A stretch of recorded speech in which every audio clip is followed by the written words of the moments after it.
Bien chers amis de Café Évangile, après l'arrestation de Jean le Baptiste, Jésus partit pour la Galilée proclamer l'évangile de Dieu. Il disait, les temps sont accomplis, le règne de Dieu est tout proche. Convertissez-vous et croyez à l'évangile. Chers amis, Jésus commence son ministère public immédiatement après avoir été tenté par le diable dans le désert pendant 40 jours. Au début de son ministère, il déclare, les temps sont accomplis, le règne de Dieu est tout proche. Tout d'abord, le début du ministère public de Jésus était historiquement parlant le temps de l'accomplissement.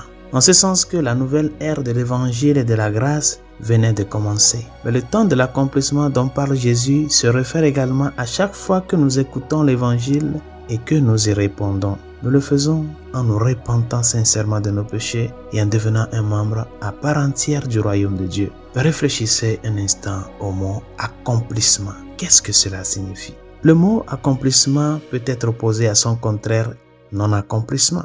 Le non-accomplissement est toujours indésirable. Dans ce monde, de nombreuses personnes se sentent insatisfaites et essaient de combler ce vide par de nombreuses choses. Il est intéressant de noter que les 3 tentations que Jésus vient de subir dans le désert font partie des tentations auxquelles tant de personnes cèdent lorsqu'elles cherchent à s'épanouir dans la vie. Tout d'abord, Jésus avait faim et le diable l'a tenté de transformer des pierres en pain pour assouvir sa faim. Il s'agit d'une tentation d'accomplissement charnel.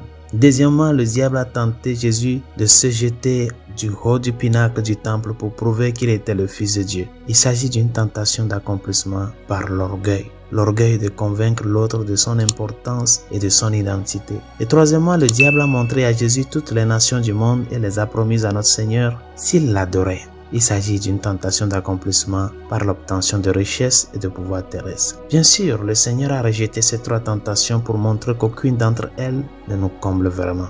Il l'a fait juste avant le début de son ministère public afin de pouvoir ensuite prêcher le véritable message de l'accomplissement. Les temps sont accomplis, le royaume de Dieu est tout proche. Convertissez-vous et croyez à l'évangile. Chers amis, le véritable accomplissement ne se trouve que dans l'évangile, le message de vérité que le Seigneur a partagé pendant les 3 années de son ministère public et qu'il a ensuite porté à son terme par sa mort sacrificielle et sa résurrection. Seuls ceux qui écoutent ces paroles et s'ouvrent à la grâce déversée par la croix sont en mesure de trouver l'accomplissement qu'ils cherchent. Résolution de ce jour. Sur la croix, le Seigneur a crié, tout est accompli.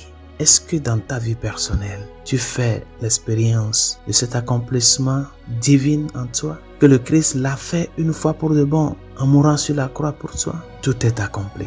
Demande au Seigneur de t'aider en ce 3e dimanche du temps ordinaire, d'avoir les yeux fixés sur lui, qui est l'œuvre de notre accomplissement. Lui qui est l'accomplissement de notre salut, de t'aider à ce que en tout et pour tout, son message d'amour qu'il t'a prêché, que tu écoutes tous les jours, et que tu reçois à travers les sacrements, que ce message d'amour te transforme et t'amène à te mettre en chemin pour exprimer ton action de grâce au Seigneur, de par tes œuvres, de par le témoignage de vie, de par ta foi en lui. Bonne journée, Dieu vous bénisse.